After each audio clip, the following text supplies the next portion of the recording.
ඔව් ආදරණීය දරුදරියනි අපි මීට ප්‍රථම පාඩම් පරිච්ඡේද වලින් සාකච්ඡා කරමින් හිටියා මූල්‍ය කළමනාකරණය හා සම්බන්ධ පළවෙනි ප්‍රශ්න පත්‍රය නම් වාස්තවික අභ්‍යාසය වුණ ප්‍රශ්න පත්‍රයට දාල බහුවර්ණ ප්‍රශ්න පුළුල් ලෙස විශ්ලේෂණය කළා. එතකොට 2000 වසරේ සිට 2018 දක්වා යොමු වෙච්ච බහුවර්ණ ප්‍රශ්න දෙක තුනක් මම ඉවත් කළා. මොකද ඒක අනාගතයට වැඩක් නැති නිසා යාවත් කාලීන වෙන සියලුම බහුවර්ණ ප්‍රශ්න අපි පුළුල් ලෙස සාකච්ඡා කළා. ඒ අතර අපි මේ බහුවර්ණ ප්‍රශ්න පදනම් කරගෙන තව නිර්මාණාත්මක බහුවර්ණ ප්‍රශ්න සාකච්ඡා කිරීමත් ආරම්භ කළා. ඒ තුලින් අපි මේ බහුවර්ණ ප්‍රශ්න වලට ප්‍රවේශයක් ලබා ගන්නේ කොහොමද? පිළිතුරු අතර සැසඳීම කරලා වඩා නිවැරදි පිළිතුර තෝරගන්න ආකාරය. මොකද එක බහුවර්ණ ප්‍රශ්න වෙනස් වෙනස් රටාවන්ගෙන් යොමු වෙනවා. ඒ වෙනස් වන රටාව අනුව පිළිතුරට අපි ප්‍රවේශ වන රටාවත් වෙනස් වුණා. අපි එවැනි රටාවන් ගණනාවක් සාකච්ඡා කළා, හොඳින් ස්පර්ශ කළා. මම විශ්වාස කරනවා ඔබට දැන් ඒකේ කිසිම ගැටලුවක් නැහැ. ඊළඟට මම හැමදාම කියනවා සෙකන්ඩ් පේපර් එකේ ලකුණු 75 80 85 ගන්න දරුවෝ ෆස්ට් පේපර් එකේ ලකුණු 45 50 55ට වැටෙනවනේ. ඒකට බහුවර්ණ ප්‍රශ්නවල අසාර්ථකත්වයේ යම් තාක් දුරට බලපාන අතර වැඩිපුරම බලපාන්නේ සැපීම් වර්ගයේ ප්‍රශ්න. හිස්තැන් පුරවන ප්‍රශ්න 10 තුලින් 2යි හරියන්නේ. නිශ්චිත පිළිතුරු අපේක්ෂා කරන සැපීම් වර්ගයේ ප්‍රශ්න 10න් 3ක් 4ක් තමයි හරියන්නේ. උතර තමයි ගොඩක්ම ඔයගොල්ලෝ ෆේල් වෙන්නේ. ඒ නිසා අපි අද පාඩමෙන් ආරම්භ කරන්න යන්නේ ඒ වාස්තික ප්‍රශ්න පත්‍රයේ ඊටාම අවදානම්කාරී ප්‍රශ්න වන සැපීම් වර්ගයේ ප්‍රශ්න සාකච්ඡා කරලා ඒවට ආදර්ශ විභාග ප්‍රශ්න සාකච්ඡා කරලා කිසියම් ඔබ පසුගාමී බවක් දක්වනවා නම් මේ සැපීම් වර්ගයේ ප්‍රශ්න වලට ඒ පසුගාමී බව ඉවත් කරලා ඉදිරිගාමී ශිෂ්‍යයෙක් විදියට ඉදිරි විභාගවලදී සාර්ථක ලෙස ලකුණු ලබාගත හැකි මට්ටමට පත් කරන්න. අඩු ගානේ හිස්තැන් පුරවන ප්‍රශ්න 10න් 8ක් දෙකක් වැරදුනත් කමක් නැහැ. 8ක් ඔබ නිවැරදිව කරගන්න කෙන ඔබ අනිවාර්යයෙන් මේ සාමාර්ථයක් ගන්නවා. නිකන් නෙවෙයි ලකුණු 80න් එහා ඒ සාමාර්ථය. තේරුණාද? අපි උත්සාහ කරමු ඒ තත්ත්වේ කොහොම හරි ළඟා කරගන්න. බැරි නෑ අපිට කරන්න බැරි දෙයක් නෑ. මුලින්ම 2004 වර්ෂයේ යොමු වෙච්ච සැපීම් වර්ගයේ ප්‍රශ්න හිස්තැන් පුරවන ප්‍රශ්න. ව්‍යාපාරයක ණයගැතියන් විකුණා මුදල් ලබා ගැනීම හඳුන්වනුයේ හිස්තැනක් ලෙසය. අදහස එනවද? ව්‍යාපාරයක් ණයගැතියන් විකුණා කියද්දි නිකන් සමහර අයට ඕක අවුල් සහගත වෙන්න පුළුවන්. කිසිම අදහසක් නැති වෙන්න පුළුවන්. මට හොඳට මතකයි මේ ප්‍රශ්නේ මම ඔය ළමයිට ආදර්ශ ප්‍රශ්න පත්‍රවල දාලා දුන්නා. ගොඩක් අය ලිව්වේ නැහැ. මමත් එක්ක කතා කරලා ළමයිගේ මං අහුවේ ඇයි මේක ලියන්න බැරි කියලා. ඕකට අපර කියවට අදහසක් ආවේ නැහැ කිව්වා. ඊට පස්සේ මම අහනවා මේ කන්සෙප්ට් එක මතකද? ඒක මතකයිලු. මේකට දාලා කන්සෙප්ට් එක සංකල්පයත් මතකයි. නමුත් අදහස එන්නේ නැහැ. ඒක මම පිළිගන්නේ කන්සෙප්ට් එක මතක නැහැ. මතක නෙමෙයි මතක නැහැ. ඒ මතකයි කියන්නේ මොනවා හරි ඉතින් උත්තරයක් දෙන්න ඕනකමට ඒ දරුවෝ උත්තරයක් දෙනවා. මතක නැහැ. මතක තිබුණා නම් මේක අමතක වෙන්න බෑ.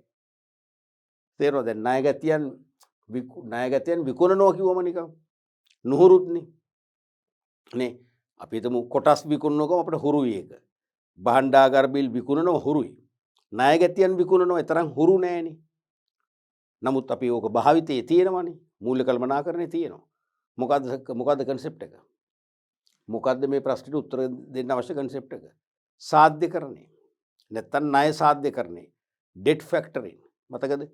සාධ්‍යකරණය අපේ මූල්‍ය කළමනාකරණේ පුරාම ක්‍රියාත්මක වෙනවා. ව්‍යුහගත ප්‍රශ්න පත්‍රේ, වාස්තික ප්‍රශ්න පත්‍රේ, බහුවර්ණ ප්‍රශ්න ගණනාවක අපි සාකච්ඡා කරන එකට අදාළව. මතකද? දැන් මේ ණය සාධ්‍යකරණය මේ ණය සාධ්‍යකරණදී වෙන්නේ ණයගැතියන්ගෙන් මුදල් ලැබෙන්න තියෙනවා. නමුත් තව කල් තියෙනවා. කල් පිරලා නැහැ. ණයගැතියන්ගෙන් මුදල් ලැබෙන්න කල් පිරලා නැහැ. අපි තුමු මාස 3ක ණය කාල සීමාවක් අපි ඉඩ දීලා තියෙනවා කියලා. මාස 3ක් යනකම් අපිට මුදල් ගෙවන්න කියලා බල කර සිටින්න බැරි. ඉල්ලීම් කරන්න පුළුවන්. බල කර සිටින්න බෑ. බලපෑම් කරන්න බෑ. තර්ජන කරන්න බෑනේ. එතකොට අපිට සල්ලිත් හදිස්සි නම් අපි තුමු තාම මාස 3 මාසයයි ගියේ. තව මාස 2ක් එහෙම් පිළිමිතුරලා තියෙනවා. අපිට සල්ලිත් හදිස්සි. අපිටත් උග්‍ර මුල් අර්බුදයක් ඇවිල්ලා තියෙනවා. එහෙමනම් ව්‍යාතරයකයක් තියෙනවා. විකල්පයක් තියෙනවා. මොකද්ද? සාධ්‍ය ආයතන තියෙනවනේ. අපි සාධ්‍ය ආයතනයට ණයගැතියන්ගෙන් ණය එකතු කර ගැනීමේ අයිතිය, මා සතු අයිතිය සාධ්‍ය ආයතනයට මම පවරනවා. පවරලා ණයගැතියගෙන් ලැබිය යුතු මුදල වට්ටමකට හෝ කොමිස් මුදලකට යටත්ව මම සාධ්‍ය ආයතනයෙන් ලබා ගන්නවා. මම නිදහස් වෙනවා. මගේ ද්‍රවශීලතා ගැටලුව සමාප්ත කරගන්න. ඊට පස්සේ සාධ්‍ය ආයතනය තමයි ණයගැතියාගෙන් එක්කෝ එකවර නැත්නම් කොටස් වශයෙන් වාරික වශයෙන් එක රැස් කරගන්න. එතකොට ණයගැතියාගේ පැත්තෙනුත් සාධ්‍ය ආයතනය කිසියම් කොමිස් මුදලක් අය කරනවා. දෙපැත්තෙම යාට ගාණක් එනවා. කමක් නැහැ. වැඩේ කරනවනේ එතකොට. එතකොට ණයගැතියට සහනයක් ආවා. එයාට නියමිත කාලය තුලදී හරි නියමිත කාලය අවසන් වෙලත් ගන්න පුළුවන්. එතකොට අනිවාර්යෙන් තව පොලියක් නැත්තම් කොමිස් මුදලක් අය කරනවා. එයාට සහන ගන්න පුළුවන්. මාස 3නුත් ගෙවන්න බැරි නම් තවත් මාස 2ක් 3ක් කල් ගන්න පුළුවන්. ඒක තමයි මෙයාලගේ බිස්නස් එක. සාධ්‍ය ආයතන වල. එවැනි ක්‍රියාවක යෙදෙන සමාගමක් නම් සාධ්‍ය සමාගමක් කියනවා. එවැනි ක්‍රියාවක යෙදෙන හවුල් ව්‍යාපාරයක් නම් සාධ්‍ය හවුල් ව්‍යාපාරයක් කියනවා. එවැනි ක්‍රියාවක යෙදෙන තනි පුද්ගල ව්‍යාපාරිකයෙක් නම් සාධ්‍යකයෙක් කියලා කියනවා. තේරෙනවද? එහෙනම් මේ ණය සාධ්‍ය කරනදී වෙන්නේ මොකක්ද? ණයගැතියන්ගෙන් ලැබිය යුතු මුදල් එකතු කර ගැනීමේ බලය සාධ්‍ය සමාගමට පවරලා සාධ්‍යකයාගෙන් අපි ණයගැතියන්ගෙන් ලැබිය යුතු මුදල අත්පත් කරගන්නවා. එතෙම මොකද්ද වෙන්නේ එතකොට මේ? ණයගැතියන් සාධ්‍ය ආයතනයට විකිණීමක් කරන්නේ. විකිණීමක් නැත්නම් පැවරීමක්. ණයගැතියන් විකුණා නැත්නම් පවරා.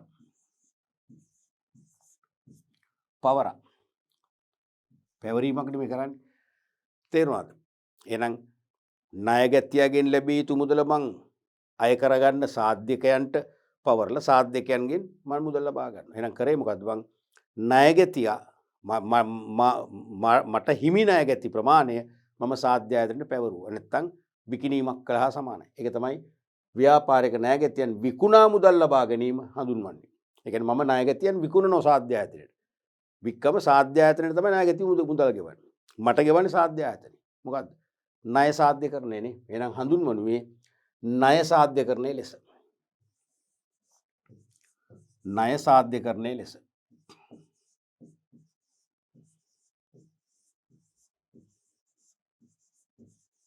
ණය සාධ්‍යකරණය ලෙස. දැන් බලන්න එතකොට ඩෙට් ෆැක්ටරින් කන්සෙප්ට් එක මතක තියෙන කිසිවෙකුට මේක වරදින්න හේතුවක් නැහැ. ඊළඟ ප්‍රශ්නේ බලමුකෝ. 2006 විභාග ප්‍රශ්න. පවත්නා සමාගමක් සිය නිකුත් නොකළ කොටස් ප්‍රාග්ධනයෙන් යම් ප්‍රමාණයක් වෙළඳපොළට නිකුත් කිරීම හඳුන්වනුයේ හිස්තනක් නිකුතුව ලෙසය. පවත්නා සමාගමක් සිය නිකුත් නොකළ කොටස් ප්‍රාග්ධනයෙන් යම් ප්‍රමාණයක් වෙළඳපොළට නිකුත් කිරීම හඳුන්වනුයේ. ඒ කියන්නේ මොකද්ද? පැරණි සමාගමක්. මුළු ප්‍රකාශිත ප්‍රාග්ධනයේ තියෙනවනේ.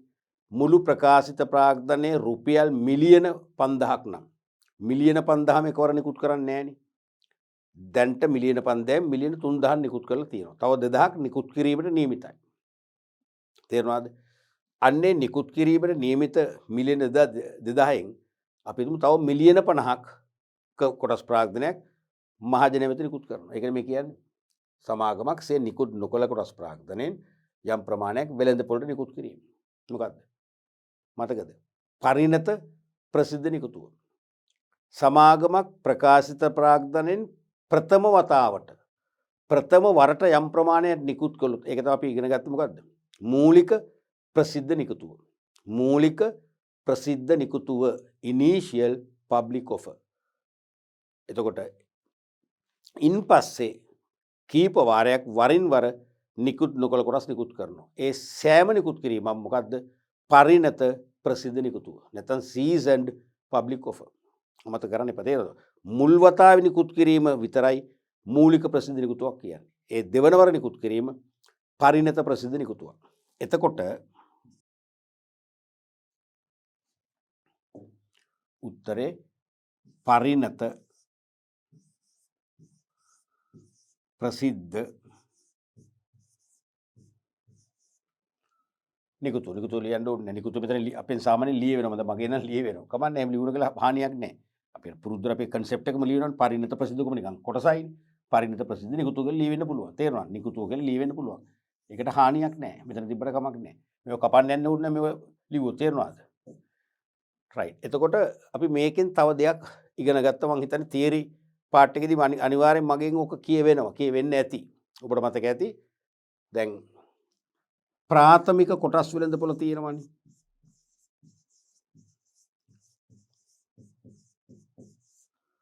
ප්‍රාථමික කොටස් වෙළඳපොළ තුල ප්‍රධාන කොටස් නිකුත් කිරීම දෙවර්ගයක් වෙනවා. එකක් තමයි මූලික ප්‍රසිද්ධ නිකුතුව. මූලික ප්‍රසිද්ධ නිකුතුව. අනිත් එක තමයි පරිණත ප්‍රසිද්ධ නිකුතුව. තේරුණාද?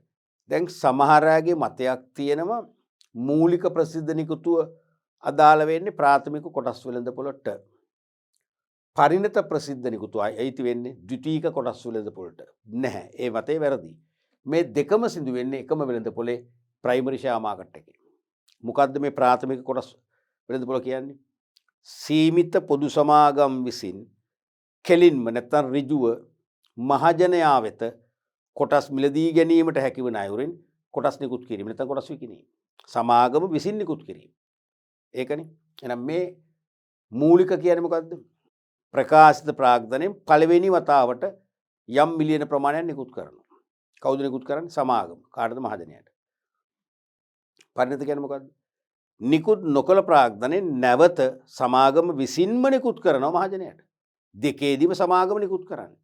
දෙකේදී මිලදී ගන්න මහජනයා. එහෙනම් සමාගම අලෙවි කරන විටම මිලදී ගැනීමදී තමයි ප්‍රයිමරි මාකට් එක ඇති වෙන්නේ. එහෙනම් මේ දෙකේදීම වෙන්නේ සමාගමෙන් ගන්නවා. Primary market. අනිවාර්යයෙන්ම එහෙනම් ප්‍රාථමික කොටස් වෙළඳපොළ තුල මේ කොටස් නිකුත් කිරීම දෙවර්ගයේ සිදු වෙනවා කියන මතකය නම් අමතක කරන්න එපා. ඒක අතිශය වැදගත් වෙන විභාගෙට කොහෙන් හරි මේ ප්‍රශ්නේ අහනවා. පැහැදිලිද? රයිට්. අපි බලමු ඊළඟ ප්‍රශ්නයත්. ව්‍යාපාර මූල්‍යයේ ප්‍රාථමික අරමුණ වනුයේ. ව්‍යාපාර මූල්‍යයේ ප්‍රාථමික කියන්නේ ප්‍රධාන අරමුණ මූලික අරමුණ කියන එක තමයි. දැන් ප්‍රාථමික අධ්‍යාපනය කියන්නේ මූලික අධ්‍යාපනයනේ. ඒ වගේ ව්‍යාපාර මූල්‍යයේ ප්‍රාථමික අරමුණ ගැන අතිරේක අරමුණ වලට යන්න ඉස්සලා අපි මූලික අරමුණ ගැන අවබෝධයක් ගන්න ඉපේ. මතකනේ මේක වාස්තික පේපර් එක යටතේ බහුවර්ණ වලටත් කීප සැරයක්ම ඇහුවා. ව්‍යුහගත පේපර් එකෙත් අපි රචනා ශෛලියේ ලියන ප්‍රශ්න වලටත් ඇහුවා. ඒ වගේම වාස්තික පේපර් එකේ මෙන්න සැපීම් වර්ගයේ ප්‍රශ්න වලටත් මේක අහනවා. මොකද මේක අහනමමයි ඔළුවේ තියාගන්න. මොකද්ද? ව්‍යාපාරය හා සබැඳි අයිතිකරුවන්ගේ අගේ නැත්නම් අයිතිකරුවන්ගේ ව්‍යාපාරය හා සබැඳි අගේ උපරිම කිරීම. තේරුණාද? ඒ කියන්නේ මූල්‍ය කළමනාකරු ඕනම කෙනෙක්ගේ වගකීම වෙන්න ඕනේ ව්‍යාපාරය සම්බන්ධ හිමිකරුවන්ගේ වගකීම අයිතිය නැත්නම් අගේ වැඩි කරන්න ඕනේ. ඒ කියන්නේ ව්‍යාපාරයට අයිතිකරු අර මුදල් යොදවනවා කෙටි කාලෙකින් ඒව වත්කම් බවට පත් වෙනවා. වත්කම් තමයි මේගොල්ලන්ගේ අගේ අයිතිය. එහෙනම් ඒ වත්කම් වල අගේ මිලියන 10ක් නම් අවුරුදු 10කට පස්සේ ව්‍යාපාරය ඈවර කරනවා නම් මිලියන 10 වෙන්න බෑ. 10ට වැඩි වෙන්න ඕනේ. ඒවේ අගේ වැඩි වෙන්න ඕනේ. ඒවේ අගේ වැඩි වෙන ආකාරයේ මූල්‍ය කළමනාකරණ තීරණ තමයි මූල්‍ය කළමනාකරු දියත් කරන්න ඕනේ. එහෙනම් ප්‍රධානම එක එකයි අයිතිකරුවන්ගේ ව්‍යාපාරය සබැඳි අගය උපරිම කිරීම. ඒක තමයි මූලිකම අරමුණ. එහෙනම් හිමිකරුවන්ගේ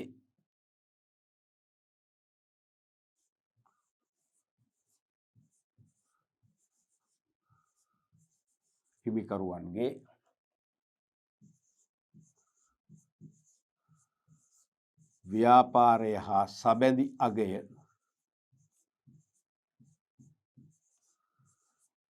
නැත්නම් ධනය නැත්නම් ස්කන්ධය කියන්න පුළුවන්. උපරිම කිරීම. උපරිම කිරීමයි. පැහැදිලිද? මේක සමහර මාකින් ස්කීම් වලත් තිබුණා හිමිකරුවන්ගේ අගේ උපරිම කිරීම කියලා. එහෙම ලිව්වත් ලකුණු ලැබෙයි. නමුත් හරියටම ලියන්නකෝ. හිමිකරුවන්ගේ නැත්නම් අයිතිකරුවන්ගේ ව්‍යාපාරය හා සම්බන්ධ නැත්නම් සබැඳි අගය නැත්නම් ධනය උපරිම කිරීම. ඊළඟ ප්‍රශ්නය යම් කාල පරිච්ඡේදයකට අදාළව ව්‍යාපාර ආයතනයක වාර්තාවලින් උපුටාගත් තොරතුරු පහත දැක්වේ. අහන්නේ මෙම ආයතනයේ තොග පිරිවැටුම් අනුපාතය වනුයි. තොග පිරිවැටුම් අනුපාතය වනුයි. මුළු විකුණුම් 72,000යි, විකුණුම් පිරිවැය 60,000යි, ආරම්භක තොගය 10,000යි, අවසන් තොගය 14,000යි. මතකද? මං කෝ නිතරම අහන අනුපාත කීපයක් මං කලින් පරිච්ඡේදවල මතක් කරා. මූල්‍ය කළමනාකරණය කියන පාඩම් මේකකදී ඔබ අනිවාර්යයෙන්ම දැනගන්න ඕනේ ජංගම අනුපාතය, ක්ෂණික අනුපාතය, තොග පිරිවැටුම් අනුපාතය, දරලාභ සහ සුද්ධ ලාභ අනුපාතය, යෙද වූ ප්‍රාග්ධන මත ප්‍රතිලාභ අනුපාතය, පොලි ආවරණ අනුපාතය, ඒ වගේම ණයගැති පිරිවැටුම් අනුපාතය කියන අනුපාත ටික දැනගන්නම ඕනේ. මොකද ඒ අනුපාත වලින් විභාගයට අනිවාර්යයෙන්ම මාරු කර කර ප්‍රශ්න යොමු කරනවා. එතකොට තොග පිරිවැටුම් අනුපාතය කියන්නේ මොකක්ද? ව්‍යාපාරයක යම් වෙළඳ කාල පරිච්ඡේදයක් තුලදී ව්‍යාපාරය සතු භාණ්ඩ තොග නැත්නම් සාමාන්‍ය තොග විකුණුම් බවට පත්වන වාර ගන්න. නැත්නම් තොග අලෙවි වන වාර ගන්න. නැත්නම් තොග අලුත් වන වාර ගන්න. තොග අලුත් වෙනවා කියන්නේ මොකද්ද? විකිනෙනවා.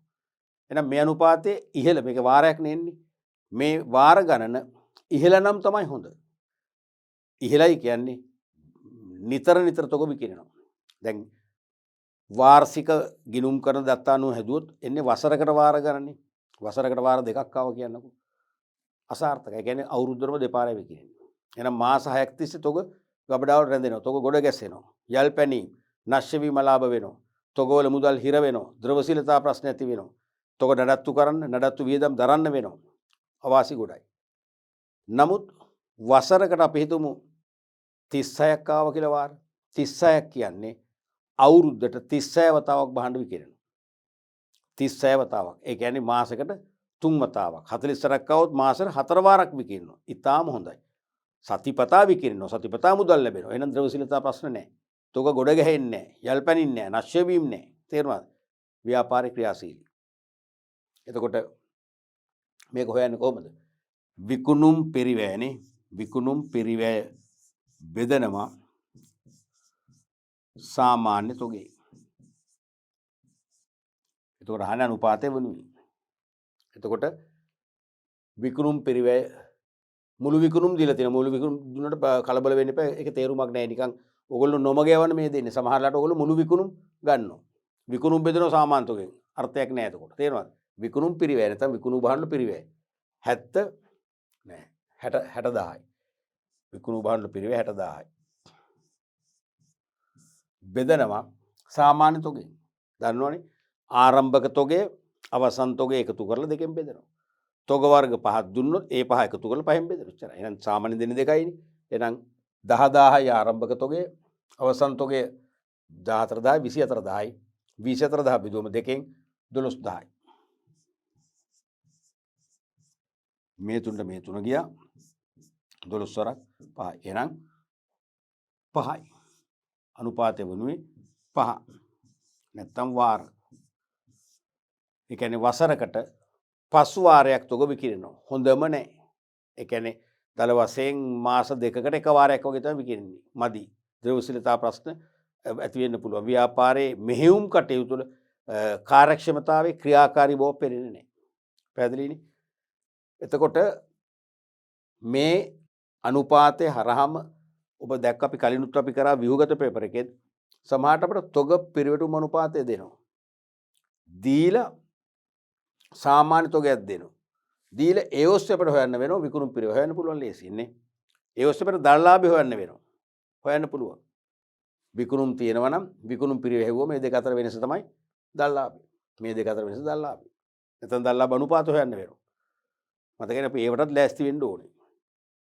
ඊළඟට 2007 යොමු වෙච්ච විභාග ප්‍රශ්න සමාගමක් මුල්වරට කොටස් හෝ ණයකර හෝ නිකුත් කිරීම හිස්තනක් ලෙස හැඳින්වේ.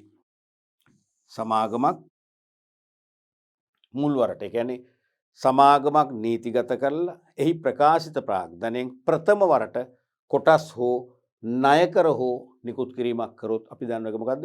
මූලික ප්‍රසිද්ධ නිකුතුව. ඊට පස්සේ නිකුත් නොකළ ප්‍රාග්ධනයෙන් දෙවන තුන්වන ආදී වශයෙන් නිකුත් කරොත් ඒව මොනවද? පරිණත ප්‍රසිද්ධ නිකුතුව. එහෙනම් මූලික ප්‍රසිද්ධ නිකුතුව.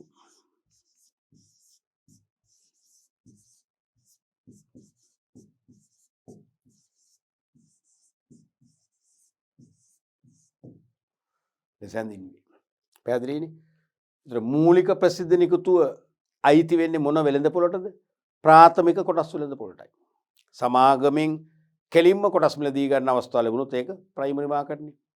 ඒ ගත්ත කොටස් මහජනතාවට වරින් වර විකිනෙනවා නම් හෝමාරු වෙනවා නම් ඒක තමයි ද්විතීයික වෙළඳපොළ කියන්නේ. ඇත්තෙන්ම කොටස් වෙළඳපොළ කියලා කියන්නේ මොකටද? මේ ද්විතීයික වෙළඳපොළටයි. පැහැදිලිනේ? රයිට්. ඊළඟට මේකත් 2007 විභාග ප්‍රශ්නයක්මයි. රජයේ ප්‍රධාන සුරකුම්පත් වර්ග 3ක් සඳහන් කරන්න. රජයේ සුරකුම්පත් ඒ කියන්නේ රජය වෙනුවෙන් මහා භාණ්ඩාගාර දෙපාර්තමේන්තුව හෙවත් මහා භාණ්ඩාගාරයට අතිරේක අරමුදල් අවශ්‍යතා සපුරා ගැනීමට මහජනයාගෙන් එක්කෝ කෙටිකල් එක්කෝ මැදිකල් එක්කෝ දිගුකල් ණය රැස් කිරීම පිණිස මහජනයා වෙත ශ්‍රී ලංකා මහ බැංකුව භාණ්ඩාගාරය වෙනුවෙන් මහජනයා වෙත ශ්‍රී ලංකා මහ බැංකුව නිකුත් කරන අලෙවි කරන මූල්‍යවත්කම් නැත්නම් මූල්‍ය උපකරණ වර්ග තමයි රජයේ සුරකුම්පත් කියලා කියන්නේ. පළවෙනි එක තමයි මම හයිලයිට් කරලා පෙන්නන්නම් කෙටි. කෙටි එක තමයි භාණ්ඩාගාර බිල්පත්.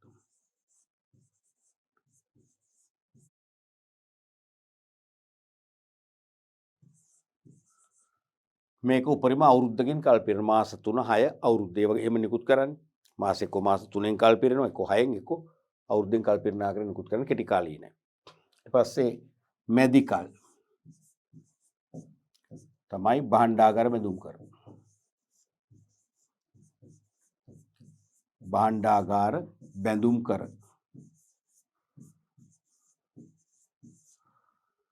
තුන්වෙනි එක තමයි දිගුකල්. ඒ රුපියල් සුරකුම්පත්. රුපියල් සුරකුම්පත්. මේ තුනට මම කියනවා රජයේ සුරකුම්පත් කියලා. මේ තුනම තමයි පොදුවේ හඳුන්වන්නේ. මොනවද? රජයේ සුරකුම්පත්. රජයේ සුරකුම්පත්. දැන් මෙතන මේ රුපියල් සුරකුම්පත් එකයි රජයේ සුරකුම්පත් එකයි එක වගේ පටල ගන්න එපා. රුපියල් සුරකුම්පත් කියන්නේ වසර 3කට වැඩි කාලයක්. 3 5 10 15 වගේ දිගු කාලයකදී කල් පිරෙන ලෙස මහජනයාගෙන් මහ බැංකුව රැස් කරන දිගුකල් ණය. හරිද? එතකොට කෙටිකල්, මැදිකල්, දිගුකල් තුනම තියෙනවා. තුනම හඳුන්වන පොදු භාවිත නම තමයි පොදු භාවිතය තමයි රජයේ සුරකුම්පත්. ඊළඟට ඒකක භාරයක ප්‍රධාන පාර්ශව 3 සඳහන් කරන ඕක නිතරම ඇහුවා. මතකද? ඒකක භාර කියන කන්සෙප්ට් එක සංකල්පය අපිට ගුරුවත් පොතේ උගන්වන්න කියලාත් නෑ, පයි කියලාත් නෑ. නමුත් මූල්‍ය වෙළඳපොලේ යටතේ ප්‍රාග්ධන වෙළඳපොළ උපේකකයක් වශයෙන් සඳහන් කරලා තියෙනවා විතරයි. නමුත් මම කෝ මේක කළ යුතු විභාගයට අහනවා. මෙන්න ඔප්පු කිරීම. අපි ව්‍යුහගත ප්‍රශ්න පත්‍රය සාකච්ඡා කරද්දී දැක්කද? දිගින් දිගටම ප්‍රශ්න ඇහුවා. මේකෙත් අහනවා. මතකනේ ඒකක භාරය නැත්නම් ඒකක සංගත. එක්කෝ ඒකක භාරය නැත්නම් ඒකක සංගත. යුනිට් ට්‍රස්ට් ඉංග්‍රීසි මතකයිනේ. Unit trust.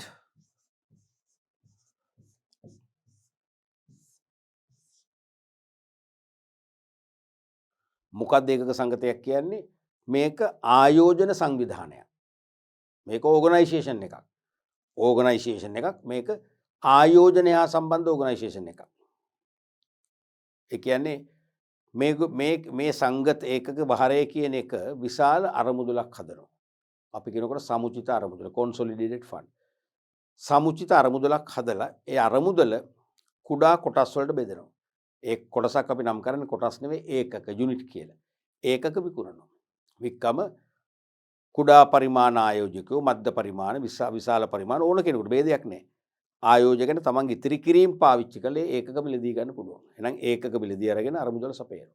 අන්න ලොකු අරමුදල හැදෙනවා. මේ අරමුදල එකම වකවානුවේ ආයෝජන මාර්ග කීපයක ආයෝජනය කරනවා. අපි ඒකට කියනවා ආයෝජන කලබක් කියලා. Investment portfolio. ආයෝජන කලබක ආයෝජනය කරනවා. ආදායම් උපද්දව ගන්නවා. ආදායමෙන් කොටසක් ඒ අරමුදලට දායක වෙච්ච ඒකක හිමියන් වන නැත්නම් ඒකක භාරය අයිතිකරුවන් අපිට ලැබෙනවා. කොටසක් අරමුදල් කළමනාකරණ සමාගම සහ භාරකාර බැංකුව ගාස්තුවෙන් අය කරගන්න. එහෙනම් මේ ඒකක භාරයක් කියන්නේ ඇත්තටම ආයෝජකයන්ගේ ආයෝජනවල භාරකරුවෙක්. ආයෝජකයන්ගේ ආයෝජනවල ඇත්තටම භාරකරුවෙක්. හරිද? එහෙනම් ඒකක සංගතයක් ගොඩනැගෙන්නේ ප්‍රධාන පාර්ශව තුනකින්. කවුද ඒ තුන? පළවෙනි එක තමයි ඒකක හිමියන්. යුනිට් හෝල්ඩර්ස්ලා අපි. අපි නැත්තම් ඒකක සංගතේ නැත්නම් ඒකක භාරයේ නාමිකයිනේ. දැන් අපි තුමු නාමල් වර්ධන ඒකකේ නැත්නම් නාමල් වර්ධන අරමුදල කියලා සංගතයක නමක් තිබුණට ඒක නාමිකයි. ඒක සක්‍රිය වෙන නම් අරමුදලක් ඕනේ. අරමුදල ඉන්වෙස්ට් කරන්නත් ඕනේ. තේරුණාද? එහෙනම් ඒ ආයෝජනය කළ හැකි අරමුදල ගොඩනගන්නේ කවුද? අපි. එහෙනම් අපෙන් තමයි ඒකක සංගතේ ආරම්භ වෙන්නේ. තේරුණානේ? එහෙනම් ප්‍රධානම පක්ෂය තමයි ඒකක හිමියන්.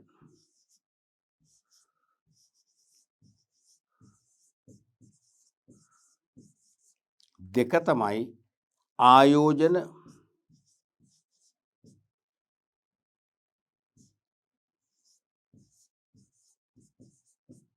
භාරකරු. නැත්නම් භාරකාර බැංකුව කියලා ලියන්නේ ඒත් හරි. කස්ටෝඩියන් බැංක්. භාරකාර බැංකුව. ඒ කියන්නේ ඒකක සංගතේ අපේ ඒකක මිලදී අපට ඒකක විකිණීමෙන් රැස් කරන අරමුදලේ භාරකාරත්වය දරන්නේ විශ්වාසය කියන ෆවුන්ඩේෂන් එක මත ගොඩ නැගුණු ලෝම පිළිගන්න බැංකු විශේෂයේ වාණිජ්‍ය බැංකු. මේ වාණිජ්‍ය බැංකු කියන්නේ විශ්වාසයේ මොකද්ද ප්‍රතිමූර්තියක්. ඇයි අපි ළඟ තියෙන සල්ලි අපේ අම්මා තාත්තා ළඟ තියන්නත් බයයි. සහෝදරයෙක් ළඟ මිත්‍රයෙක් ළඟ තියන්නත් බයයි. නමුත් වාණිජ්‍ය බැංකුවේ ගිහිල්ලා තැන්පත් කරන්න බය නැහැ. ඒ තරම් විශ්වාසයි. ආයෝජනයේ සම්බන්ධයෙන් ගත්තොත් අම්මා තාත්තනේ අපේ ලෝකේ උතුම්ම වස්තුව. ඒ උතුම් වස්තුවට වඩා අපි පිළිගන්නවා වාණිජ්‍ය බැංකුව. ඇයි? විශ්වාසය මත ගොඩනගලා තියෙන්නේ. හරිද? එහෙනම් එවැනි වාණිජ්‍ය බැංකුවක් තමයි මේ අපේ අරමුදල භාරකාරත්වය දරන්නේ. ඒ කියන්නේ ඒ අරමුදල කවදා හරි ඒකක හිමියන් වෙන අපි යදෝ ඒ අරමුදලට දායක වූ මුදල ඉල්ලුවොත් අපට ආපසු ගෙවන්න බෙදලා ඉන්නේ බැංකුවයි. ඒ නිසා විශ්වාසයි. මොකද සමහර ළමයි අහනවා බය නැද්ද මේවා ආයෝජනය කරන්නේ? මේ භාරකාර බැංකුව කස්ටෝඩියන් බැංක් එකක් තියෙනවා. තුන්වෙනි එක තමයි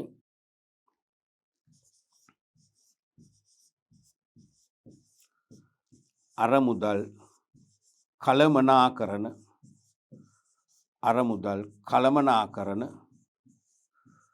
සමාගම. අරමුදල් කළමනාකරන සමාගම. ඒ කියන්නේ දැන් ආයෝජන ශ්‍රේෂ්ඨය පිළිබඳ හසල දැනුමක් පළපුරුද්දක් තියෙන සේවකයන්ගෙන් සමන්විත කළමනාකරන සමාගම් තියෙන. බොහෝලට මේව සීමිත පොදු සමාගම්.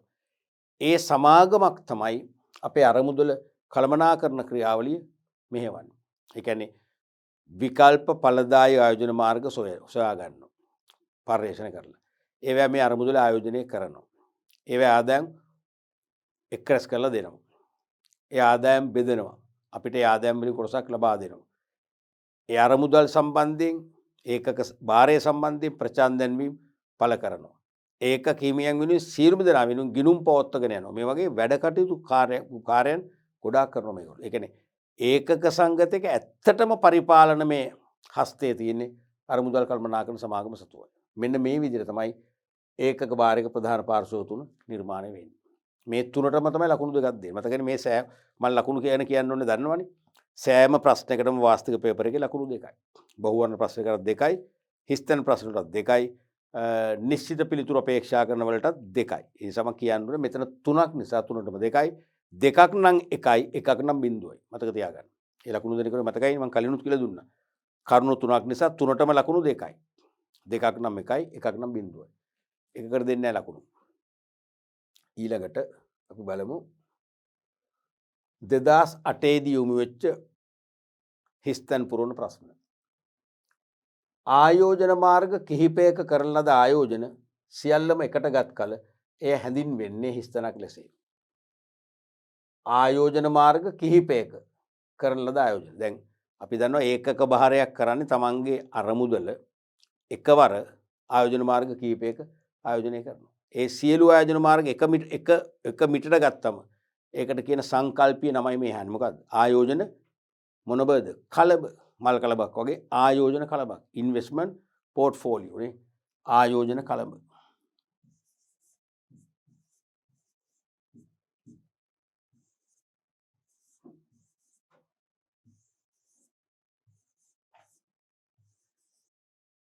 ආයෝජන කලබ. ඊළඟ ප්‍රශ්නයක් 2008 දී මෙමුච්ච ප්‍රශ්නයක්. වාණිජ බැංකුව අතර කෙටිකාලීන ඉල්ලීම සහ සැපයීම සිදුවන වෙළඳපොළ හිස්තැනක් ලෙස හැඳින්වේ. කියනකොට ප්‍රශ්නේ උත්තරය එනවනේ. වාණිජ බැංකුව අතර කෙටිකාලීන ඉල්ලීම සහ කෙටිකාලීන සැපයීම සිදුවන වෙළඳපොළ. දැන් වාණිජ බැංකුව අතර දෛනිකව ඇති වෙනවා කෙටිකාලීන මුදල් අතිරික්තතා සහ කෙටිකාලීන මුදල් ඌනතා. දැන් වාණිජ බැංකුව විවිධ මූල්‍ය ගනුදෙනු කරනවා. එක් බැංකුවකින් තවත් බැංකුවකට ගෙවන්න ඕනේ. එක් බැංකුවකින් තවත් බැංකුවකට අනිත් පැත්තෙන් ලැබෙන්න ඕනේ. චෙක්පත් ගනුදෙනු නිසා, ගිණුම් හිමියන්ගේ ගිණුම් අතර මුදල් ප්‍රේෂණය කිරීම නිසා, තේරුණාද? ණය වාරික ගෙවීම නිසා වගේ බැංකුව අතර ණය ගැති නැවි සම්බන්ධතා සමාප්ත කිරීම කරනවනේ, තුලනය කිරීම. ඕකනේ කියන්නේ බැංකු තුලනායතන සේවය කියලා මහ බැංකුව මැදිහත් වීමෙන්. එතකොට ඒ වාණිජ බැංකුව තුළ දිනපතා සිදුවන ගනුදෙනු සියල්ල මොකක්ද තුලනය කරලා ගත්තම සුද්ධ ණය ගැති නැවි සම්බන්ධයෙන් අපි ලංකා බැංකුවෙන් මහජන බැංකුවට රුපියල් කෝටි 10ක් ගෙවන්න ඕනේ. මහජන බැංකුවෙන් ලංකා බැංකුවට කෝටි 8ක් ගෙවන්න ඕනේ. එහෙනම් ඕක දෙවරක් කරන්න ඕනේ නැහැනේ. සුද්ධ ශේෂේ කෝටි 2යි. ඒ දෙක විතර ගිණුම් ගත කරනවා. ලංකා බැංකුවෙන් මහජන බැංකුවට කෝටි 2ක් 10ක් ගෙවන්න ඕනේ. මහජන බැංකුවෙන් ලංකා බැංකුවට කෝටි 8ක්. එහෙනම් ඒකේ සුද්ධ ශේෂය දෙක විතරක් ගැලපුවම ඇතිනේ. කලපන්නේ කොහෙද? මහ බැංකුවේ තියෙනවා සියලුම වාණිජ බැංකු වෙනුවෙන් ජංගම ගිණුමක්. ඒක අනිවාර්යයි. ඒක ව්‍යවස්ථාපිත ගිණුමක්. සෑම වාණිජ බැංකුවක්ම මහ බැංකුවේ ව්‍යවස්ථාපිත මේ ගිණුමක් පවත්වාගෙන යනවා. අන්නේ ගිණුමේ මොකද වෙන්නේ? ඒ ගිණුමේ තමයි ගලපන්නේ. ඔබ දන්නවා සෑම වාණිජ බැංකුවකම දිනපතා තියෙන මුළු තැන්පතු ධාරිතාවෙන් මහ බැංකුව කලින් කලට නියම කරන අවම ප්‍රතිශතයක් සල්ලි වලින් මේ ගිණුමේ දාන්න ඕනේ. තේරුණාද? දැන්ට ඒ ගාන සාමාන්‍යයෙන් 100ට කීයද? 8.5ක්නේ. අපි 10ක් කියලා ගමු. එහෙනම් වාණිජ බැංකුවල බිලියන 100ක් තියෙනවා. අද දවස් තැන්පතු බිලියන 10ක් ඒ ගිණුමේ තියෙන්න ඕනේ. ඊට වඩා අඩු වුණොත් මොකද වෙන්නේ? අඩු වුණොත් දිනපතා දිනකට ඉහළ දඩපුලියක් මහ බැංකුව අය කරනවා. ඒ නිසා ඒක පවත්වාගෙන යා යුතුමයි. හැබැයි ඒකේ සල්ලි වැඩි වුණා කියලා පොලියක් ගෙවන්නේ නැහැ. එතන කැකිලි රජුරන්ගේ නීතියක් තියෙනවා. ඒ අවම සංචිත අවශ්‍යතාවයට වඩා වැඩි වුණොත් මහ බැංකුව පොලිය ගෙවන්නේ නැහැ. අඩු වුණොත් ලොකු දඩපුලියක් අය කරනවා. ඒ නිසා දැන් සමහර වාණිජ බැංකුව වලට මේ දිනපතා සිදු වෙච්ච බැංකුව අතර ගනුදෙනු RTGS Real Time Gross Settlement System තත්කාල දළපිවීම් ක්‍රමය අනුව නැත්නම් ඉන්ටර්බැංක් පේමන්ට් සිස්ටම් නැත්නම් ස්ලිප් ක්‍රමය අනුව එදාම ගිණුම් වල ගැලපුවම සුද්ධ ශේෂේනමනේ ආවම සමහර බැංකුව වල අර අවම සංචිතයට වඩා මුදල් අතිරික්තයක් තියෙනවා. සමහර බැංකුව වල උණුතාවයක් තියෙනවා. අන්න එයාගොල්ලන්ට තමයි දඩපුලියක් ගවන්නේ. ඊට ලාභයි සහෝදර බැංකුවකින් මුදල් අතිරික්තයක් තියෙන සහෝදර බැංකුවකින් දිනකින් දෙකකින් තුනකින් උපරිම දින 7කින් ආපසු ගෙවීමේ එකගත්වයේ මත කෙටිකල් ණයක් ගන්න එක. එහෙම තමයි මේ අන්තර් බැංකු ඒක්ෂණ ණය වෙළඳපොළ නිර්මාණය වෙන්නේ. බැංකු අතර ඒක්ෂණ කෙටිකාලීනව පියවෙන ආකාරයෙන් හුවමාරු වන ණය වෙළඳපොළ. එහෙනම් ඒක තමයි අහන්නේ වාණිජ බැංකුව අතර කෙටිකාලීන ණය ඉල්ලීම හා සැපයීම සිදු වෙළඳපොළ තමයි අන්තර් බැංකු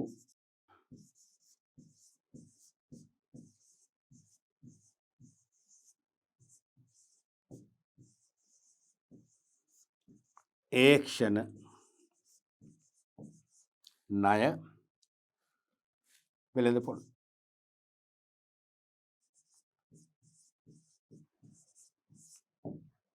අන්තර් බැංකු ඒක්ෂණ ණය වෙළඳපොළ සැඳීමේ ඉන්ටර්බැංක් කෝල් මනි මාකට්. ඉන්ටර්බැංක් කෝල් මනි මාකට්.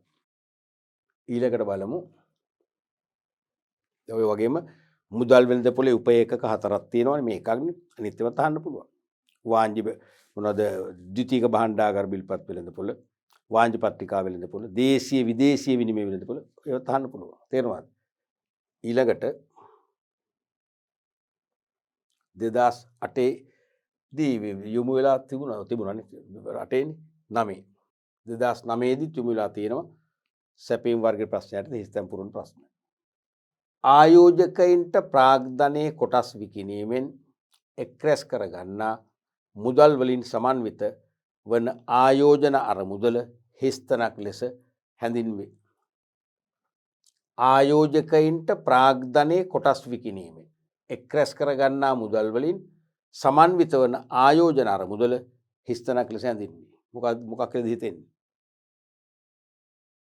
කිසියම් හෝ මුදල් අතිරික්තයක් තියෙන ආයෝජකයන්ට තමන්ගේ අතිරික්ත මුදල් යොදවලා මොනවද මේකේ තියෙන්නේ ප්‍රාග්ධනයේ කොටස් කියලා. කොටස් කියන එකට මම නම් කැමති නැහැ. මේක වෙන්න ඕනේ ඒකක යුනිට්ස් කියන එකනේ ඒකක. විකිණීමෙන් එක් රැස් කරගන්නා මුදල් වලින් සමන්විත ආයෝජන අරමුදල. දැන් කොටස් විකිණීමෙන් කොහොම නිකන් සමාගමක් කොටස් විකුණන අර්ථයක් වගේ එනවනේ. නමුත් ඒ අදහස බැහැර වෙනවා ප්‍රශ්නේ අවසානට එනකොට. මම හැමදාම කියනවා ප්‍රශ්නේ මුල මැද අග සස දාන්න. එතකොට ප්‍රශ්නේ තේරෙනවා. නැත්නම් මේ ප්‍රශ්නේ පැටලෙන්න තේරෙන්නේ නැහැ. ආයෝජකයින්ට ප්‍රාග්ධනයේ කොටස් විකිණීමෙන් කියවනේ. නෑ. විකිණීමෙන් ආයෝජන අරමුදලක් කියන්නේ ඒක සාමාන්‍ය සමාගමක් හදන්නේ නැහැනේ. ඒක හදන්නේ ඒකක භාරයක් පමණයි. එහෙනම් මේ කියන්නේ මොකද්ද? ඒකක භාරය කියන්නේ. ඒකක විකිණීමෙන් එක් රැස් කරගන්නා මුදල් වලින් සමන්විත වන ආයෝජන අරමුදල. ඒ කියන්නේ ආයෝජන කලබක ආයෝජනය කරන අරමුදල තමයි ඒකක භාරය කියන්නේ.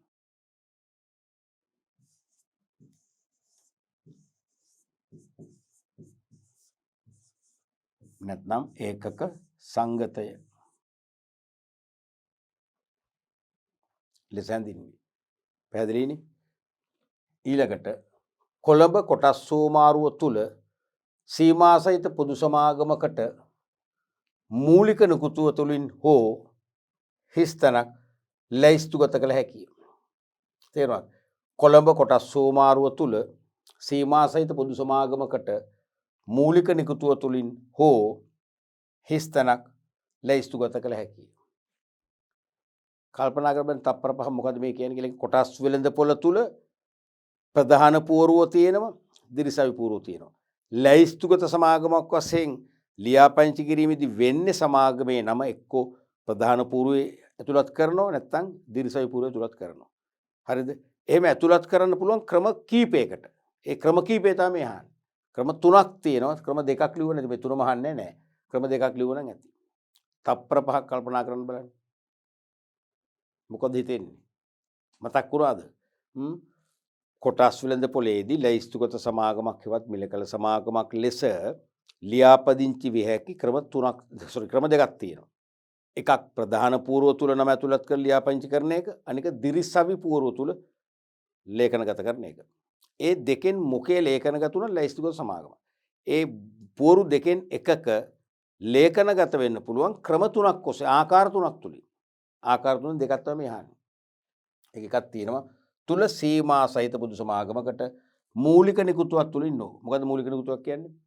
ප්‍රකාශිත ප්‍රාග්ධනෙන් ප්‍රථම වරට කොටස් නිකුත් කිරීමේදී ඒ කොටස් වෙළඳපොළ හරහාම නිකුත් කරගන්න පුළුවන් වන විදියට ලියාපදිංචි කරනවා. ඒ කියන්නේ මුලින්ම නිකුත් කරන කොටස් ටිකත් තරවුකරුවන් මගින් කොටස් මිලදී ගන්න විකුණන අවස්ථාව ලැබෙනවා ආයෝජකයන්ට. එහෙම නැත්නම් දැන්ටමත් කොටස් ප්‍රමාණයක් නිකුත් කරලා කියන්නේ මූලික නිකුතෝ කරලා තියෙන පැරණි සමාගම. හැබැයි ඒ කොටස් වල ආයෝජනය කරපු ආයෝජකයන්ට තරවුකරුවන්ගේ ආධාර උපකාර අරගෙන සහයෝගය අරගෙන කොටස් විකුණන්න හැකියාව ලැබෙන්නේ නැහැ. ඒගොල්ලොම ගණුම් කර හොයා ගන්නවා. ඒක වදයක්. ඒතර ඒගොල්ලෝ මුදල් හිර වෙනවා. ඒගොල්ලන්ට ප්‍රාග්ධන ලාභ ලැබීමේ සුවිශේෂී අවස්ථා මග හැරෙනවා. ඒ නිසා ඒ දැනටමත් කොටස් නිකුත් කරපු සමාගමක් නම් ඒ සමාගමේ ආයෝජකයන්ටත් කොටස් ඒ කියන්නේ ඒ සමාගමේ ආයෝජකයින් මිලදී ගත කොටස් වෙළඳපොලේ තරවුකරුවන් හරහා අලෙවි කරගන්න පුළුවන් වන විදියට ලියාපදිංචි කරන්න පුළුවන්. ඒක තමයි ද්විතීයික නිකුතුවක් නැත්නම් විකුණුම් අර්පණයක් කියන්නේ. එක්ක ද්විතීයික නිකුතුව නැත්නම් විකුණුම් අර්පණයක්. තේරුණාද? තුන්වෙනි එකක් මෙතන අවශ්‍ය නැහැ. මුත් අපි කිව්වොත් තුන්වෙනි එක තමයි හඳුන්වා දීමක් තුලින්. හඳුන්වා දීමක් තුලින් පුළුවන් මේන් බෝඩ් එකේ හරි දිරිසයි බෝඩ් එකේ ගිහලා මැතුරත් කරගන්න. ඉන්ට්‍රොඩක්ෂන් එකක් වගේ. හඳුන්වා දීම කියන්නේ කොටස් නිකුත් කිරීමක් වෙන්නේ නැහැ. තවමත් නමුත් කොටස් නිකුත් කිරීමක් වෙනව නම් කොටස් වෙළඳපොළ හරහාම තමයි ප්‍රසිද්ධ කරලා අලෙවි කරන්නේ. ඔය ක්‍රම තුنين ඕන එකකට ඕන ක්‍රමයක් සඳහා ලියාපදිංචි වෙන්න පුළුවන්. තේරුණාද? එහෙනම් මූලික නිකුත් තුලින් හෝ ද්විතීයික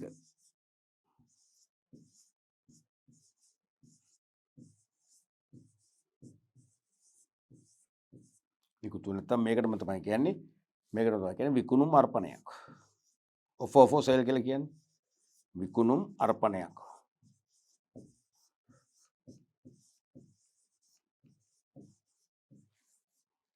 විකුණුම් අර්පණයක්. ද්විතීයික නිකුතුව තුලින් කියලා දාන්න තුලින් ලැයිස්තු ගත කළ හැකියි. තුලින් දාන එක වඩා හොඳයි. තුලින් හරිනම් මේ ප්‍රශ්නෙට එන්න ඕනේ මේ වචනේ ඇවිල්ලා නැහැ. ඒක ප්‍රධාන පාල පරීක්ෂකවරයෙක් වෙච්ච අතපසුවීම. තුලින් ආවනම් තමයි හොඳ. අපි තුලින් ලිව්වේ නැහැ කියලා ප්‍රශ්න නැහැ ලකුණු දෙනවා. මම තුලින් දැම්ම එක වාක්‍ය ගැලපෙන්න එපේ. වාක්‍ය ගලපලා නැහැ හරියට. ද්විතීයික නිකුතුව නැත්තම් විකුණුම් අර්පණය නැත්තම් හඳුන්වා දීම කියලා ලියන්න පුළුවන්. හරිනේ. හෝ ඕනම එකක් ලියන්න හෝ හඳුන්වා දීමක් මගේ.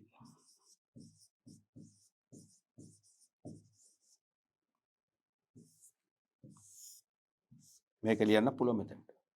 පැහැදිලිනේ? රයිට්. අපි බලමු ඊළඟ ප්‍රශ්නය. මේකත් 2009 විභාග ප්‍රශ්නයක්මයි. වත්කම නඩත්තු කිරීම හා අනිකුත් සේවා සැපීමේ වගකීම කල්බදු සමාගමට පැවරෙන කල්බදු ගිවිසුම. වත්කම නඩත්තු කිරීම හා අනිකුත් සේවා සැපීමේ වගකීම කල්බදු සමාගමට පැවරෙන කල්බදු ගිවිසුම හිස්තැනක් ලෙස ඇඳින්නේ. දැන් වත්කම් කල්බද්දර ගන්නකොට කල්බදු ගිවිසුම් මූලික වර්ග දෙකක් තියෙනවා. අමතර එකක් තියෙනවා තුනක් වෙනකොට. ස්ථාවර නැත්තම් මූල්‍ය කල්බදු ගිවිසුම්. ඒ කියන්නේ වත්කමක් දිගු කාලයකට පාවිච්චිට ගැනීම සඳහා ඇති කරගන්න කල්බදු ගිවිසුම්. අනිත් එක මෙහෙයුම් නැත්තම් ක්‍රියාකාරී කල්බදු ගිවිසුම්. වත්කමක් කෙටි කාලීනව බද්දර ගැනීමට ඇති කරගන්න ගිවිසුම්. තුන්වෙනි එක තමයි විකුණා ආපසු ගැනීමේ කල්බදු ගිවිසුම්. ඒ කියන්නේ මිල අධික වත්කමක් අපි සල්ලි වලට ගන්නවා. කෝටි ගානක වත්කම. අරගත්තම ටික කලක් යනකොට අන්න ද්‍රවශීලතා ප්‍රශ්න ඇති වෙනවා. මේ වත්කමෙන් අපි තුන් විශාල මුදලක් නැත්නම් ලාභයක් උපදවන්නේ නැහැ. සෙමින් ලාභ උපදවන්නේ. හරිද? ඒතකොට කෝටි ගානක් යට කරා මේක මිලදී ගන්න අන්න ව්‍යාපාරේ කාරක ප්‍රාග්ධන අවශ්‍යතා සපුර ගන්න කෙටිකල් මුදල් වල හිඟයක් ඇති වෙනවා. මේ තත්ත්වය උග්‍ර වුණාම අපිට දැන් මේක විකුණලා බෑ. වික්කොත් වත්කම නැති වෙනවා. අපිට වත්කමත් ඕනේ. කාරක ප්‍රාග්ධනයේ අවශ්‍යතාවත් සපුර ගන්න ඕනේ. මොකද කරන්නේ? විකල්පයක් තියෙනවා. විසඳුමක් තියෙනවා. අපි කල්බදු සමාගමක් එක්ක සාකච්ඡා කරලා ඉල්ලීමක් කරනවා මිලදී ගන්න කියලා. කල්බදු සමාගම වර්තමාන තක්සේරු අගයක් තියෙනවනේ. ඒ තක්සේරු වගේට ගන්නවා. අපි කෝටි 50ට ගත්ත කියලා කෝටි 50ට ගන්නෑ. අද මේකේ තක්සේරු වගේ වෙළඳපොළ වගේ කෝටි 43 නම් 43ට ගන්න එකක වෙනවා. අපිට පාඩුවක් වෙයි. නමුත් අපි විකුණනවා. විකුණන්නේ වත්කම අතේ තියාගෙන. ලීකේ පිටසන් කළ පවල විකුණනවා. විකුණලා ඒ මොහොතේම අපි දිගු කාලයකට අවුරුදු 2කට 3කට ආදි වශයෙන් බද්දර ගන්න කල්බදු කිසුමක් ගහ ගන්න. ගහලා ඊට පස්සේ බදු මුදල් ගෙවමින් පාවිච්චි කරනවා. දැන් අපේ ප්‍රශ්නේ විසඳුණා. දැන් ඒක වික්ක කල්බදු සමාගමට සල්ලි ආව කාරක ප්‍රාග්ධන ගැටලුවක් නැහැ. ඒත් එකම අපි වත්කමක් දැන්ටත් පාවිච්චි කරනවා. දෙකම ඉෂ්ට වෙනවා. ඒක තමයි විකුණා ආපසු ගැනීම කල්බදු කිසුම් කියන්නේ. ඔය තුනේ මොකද්ද මෙතනට වඩා හරියන්නේ කියලා කල්පනා කරන් තප්පර පහක් තුල බලන්න. මොකද්ද හිතෙන්නේ? දැන් හිතන්න මෙහෙම බුල්ඩෝසර් එකක් නැත්තම් කැටපිලර් එකක් නැත්තම් දොඹකරයක් ක්‍රේන් එකක් නැත්තම් අපි තුන් ෆෝක්ලිෆ්ට් රථයක් ෆෝක්ලිෆ්ට් ට්‍රක් එකක් ඉසුලුම් යන්ත්‍රයක් ඒ වගේ මිලාදික වත්කමක් බද්දර දෙනවා. මූල්‍ය කල්බදු කිවිසුමක් නම් අවුරුදු 2කට 3කට මෙහෙයුම් කල්බදු කිවිසුමක් නම් මාසයකට 2කට 3කට කෙටි කාලයකට. ඔය දෙකෙන් එකකදී වත්කම නඩත්තු කිරීම කියන්නේ ඔය සුළු අලුත් වඩියා කිරීම අපි තුමු වාහනයක් නම් වාහනේ සර්විස් කිරීම ඒ වගේ නඩත්තු කටයුතු නඩත්තු කිරීම හා අනිකුත් සේවකම ඒ කියන්නේ ටයර් එකක් ගියොත් ටයර් එකම අලුතෙන් ටයර් එකක් ගන්න ඕනේ, බැටරිය වැස්සොත් බැටරියක් අපිට දා ගන්න ඕනේ. ඒ වගේ ඒ නඩත්තු කටයුතු හා සේවා කටයුතු බදු කරුට පැවරෙනවා. ඒ කියන්නේ බද්දරගත්ත නැත්තාට. බදු හිමිය කියන්නේ කල්බදු සමාගමනේ. එකකදී කල්බදු සමාගමට පැවරෙනවා. අහන්නේ වත්කම් නඩත්තු කිරීම අනිකුත් සේවා සැපීමේ වගකීම කල්බදු සමාගමට පැවරෙන කල්බදු කිසු මොකද්ද? දිගු කාලයකද කෙටි කාලයකද ඔබ හිතන්නේ? කෙටි කාලයක. මොකද දිගු කාලයකට අපි ওই වත්කම පාවිච්චි කරද්දී ඔය පිටුම් වාහනයක් කියලා ඔය වාහනේ හැක් වෙනවා කියලා අපි කියන්නේ හැක් වෙනවා. හැක් වෙනවා කියන්නේ අපි වත්කම පාවිච්චි කරන පස්සේ වාහනේ මොන හරි බෝල් ජොයින්ට් යනවා කියයි, බුෂ් යනවා කියයි. තේරෙනවද? ටයර් කිවිල ටයර් දාන්න වෙනවා. ඒ වගේම එන්ජින් එකේ යම් ලුත්තරයා කිරීම වෙනවා, රේඩියේටර් ලීක් වෙනවා, ඒක හදන්න වෙනවා. ඔහොම ප්‍රශ්න වැලක් එනවනේ. තේරෙනවද? ඉතින් ඕක අවුරුදු ගාණක් තිස්සේ අපි පාවිච්චි කරමින් කල්බදු සමාගම බාර ගන්නෑ. එතනදී ඒ නඩත්තු වගේම අපි බාර ගන්නවා. දිගු කල් කිවිසුමේදී නම් මූල්‍ය කල්බදු කිවිසුමේදී. නමුත් කෙටි කල් එකේදී වත්කම අලුත්ම වාහනයක් යන්ත්‍රයක්. එවනම් ඒගොල්ලෝ බලනවා මේකේ අලුත් භාවය ඒ මට්ටමෙම තියාගන්න. එහෙනම් කල්බදු සමාගම තමයි සර්විස් එක කරන්න ඕනේ. නඩත්තු කරන්න ඒකයි. මෙහෙයුම් කල්බදු හේවත් කෙටි කල් කිවිසුමේදී කල්බදු සමාගමට පැවරෙනවා. දිගු කල් එකේදී අපිට පැවරෙනවා. මතක තියාගන්න. එතකොට කල්බදු කිවිසුම තමයි මෙහෙයුම් නැත්තම් ක්‍රියාකාරී. දෙකම හරි. ස්ට්‍රෝක් එකක් ක්‍රියාකාරී.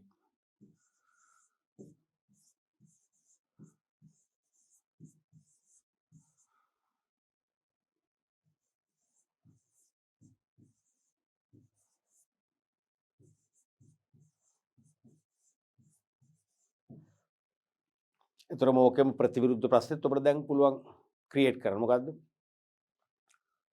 වත්කමක නඩත්තු කිරීමේ සහ අනිකුත් සේවා සැපීමේ වගකීම් බදු කරුට, ඒ කියන්නේ බද්දර ගන්න තැන බදු කරුට හිමි වෙන කිවිසුම බදු කරුට හිමි වෙන කල්බදු කිවිසුම කියලා හිස්තන ඇහුවොත් මොකක්ද දාන්නේ? ස්ථාවර නැත්තම් මූල්‍ය කල්බදු කිවිසුම. ස්ථාවර නැත්තම් මූල්‍ය කල්බදු කිවිසුම. පැහැදිලිනේ? රයිට්. ඊළඟට අපි බලමු 2010 පේපර් එකේ විමර්ශන විභාග ප්‍රශ්න. සාමාන්‍ය කොටස් දිගු කාලීන හිස්තනක් මූල්‍ය සම්පාදන මාර්ගයකි. තේරෙනවද? මේක නිකන් බැලුවම නිකන් අබබ්‍රසයි නේ. නෑ තේරෙයි. දෙපාරක් කියවන්න බැරි නම් තුන් පාරක් කියවන්න. කියවලා ප්‍රශ්නේ මුල මැද අග සසඳන්න. සාමාන්‍ය කොටස් දිගු කාලීන. මෙහෙට අදහසක් නෑ. අන්තිමට කියනවා මූල්‍ය සම්පාදන මාර්ගයකි. මෙන්න ප්‍රශ්නේ මුල මැද මුලයි අගයි කම්පෙයාර් කරන අදහස එනවා. සාමාන්‍ය කොටස් දිගු කාලීන කියලා තියෙනවා. අන්තිමට කියනවා මූල්‍ය සම්පාදන මාර්ගය. එහෙනම් මේ මූල්‍ය සම්පාදන මාර්ග, මූල්‍ය සම්පාදන ක්‍රමනේ මේක යහන්නේ.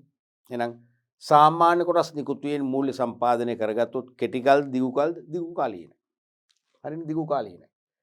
ඒත් එක්කම සාමාන්‍ය කොටස් නිකුත් කිරීම දාන්න පුළුවන් ඍජු මූල්‍ය නේද වක්‍ර මූල්‍ය නේද? ඍජුනේ. බැංකු සම්බන්ධ කරගෙන නැහැ. ඒවත් මූල්‍ය අතරමැදිකරණයකින් බැහැරව සමාගම විසීම කොටස් නිකුත් කළ ප්‍රාග්ධනය රැස් කරනවා. එහෙනම් මේක ඍජු. එහෙනම් අපිට දාන්න පුළුවන් ඍජු.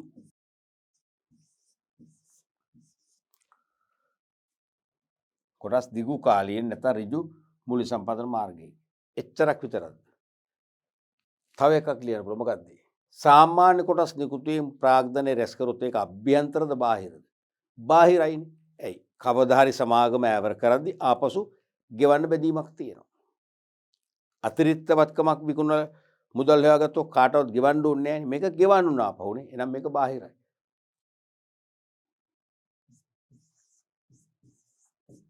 බාහිර. එහෙනම් සාමාන්‍ය කොටස් කියන්නේ දිගු කාලීන ප්‍රාග්ධනය, ඍජු ප්‍රාග්ධනය නැත්නම් බාහිර ප්‍රාග්ධනය කියන මූල්‍ය සම්පාදන මාර්ග වලට අපිට තුලත් කරන්න පුළුවන්. තවත් එකක් ඕනනම් දාතේ මොකක්ද? ඒ තමයි හිමිකාරීත්වය. සාමාන්‍ය කොටස් ප්‍රාග්ධනය තමයි අයිතිකරු ප්‍රවාහ හෙවත් හිමිකාරීත්ව ප්‍රාග්ධනයට අයිති වෙන්නේ. එහෙනම් මේක හිමිකාරීත්ව ප්‍රාග්ධනයට දාන්න පුළුවන්. ඒකත් උනම මේක ලියන්න පුළුවන්. අයිතිකරු නැත්නම් හිමිකාරීත්ව කියලා.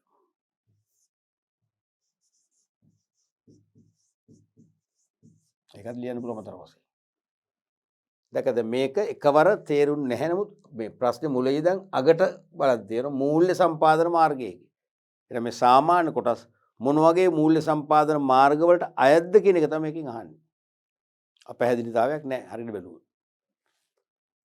ඊළඟට සමාගමක් සුරකුම්පත් ප්‍රථම වතාවට ප්‍රසිද්ධිය නිකුත් කරන වෙළඳපොළ හිස්තනක් ලෙස හඳුන්වයි. සමාගමක් සුරකුම්පත් කියන්නේ කොටස් සහ ණයකර. විශේෂයෙන්ම ලැයිස්තුගත සමාගමක කොටස් සහ ණයකර වලට තමයි සුරකුම්පත් කියලා කියන්නේ. සිකියුරිටීස්. ඇයි හේතුව ලැයිස්තුගත සමාගමක කොටස් සහ ණයකර වල ආයෝජනය කළොත් ඒවට තරවුකරුවන්ගේ වැරදි ක්‍රියාමාර්ග නිසා නොසලකිලිමත් තීන්දුව නිසා පාඩුවක් වුණොත් ගත්ත මිලට වඩා අඩුවෙන් විකුණලා ප්‍රාග්ධන අලාභ වුණොත් අපිට ඒ අලාභය තුනී කරන්න වන්දි ගෙවන්න වන්දි අරමුදලක් පවත්වාගෙන යනවා සුරකුම්පත් හා විනිමය කොමිසම. ඒ නිසා ආරක්ෂාව තියෙනවා. ඒ නිසා තමයි සුරකුම්පත් කියන්නේ. බය වෙන්න එපා. තේරුණාද? ලැයිස්තුගත සමාගමක කොටස් සහ ණයකර තමයි සුරකුම්පත් කියන්නේ. ලැයිස්තුගත නොවූ සමාගමක කොටස් සහ ණයකර වල සුරකුම්පත් කියන්නේ මොකද අර වගේ ආරක්ෂාවක් දෙන්න වන්දි ගෙවන්න කවුරු වගකීම් බාර ගන්න කෙනෙක් නැති නිසා. එහෙනම් සමාගමක් සුරකුම්පත් ප්‍රථම වතාවට ප්‍රසිද්ධිය නිකුත් කරන වෙළඳපොළ. මොකද්ද? සමාගම කෙලින්ම කොටස් නිකුත් කරන මොන වෙළඳපොළද? ප්‍රාථමික. ඒ කොටස් මහජනතාව අත නැවත නැවත විකිණෙද්දී තමයි ද්විතීයික වෙළඳපොළ එන්නේ. එහෙනම් ප්‍රාථමික කොටස් වෙළඳපොළ. ලීසිම ප්‍රශ්නයක් ඒක.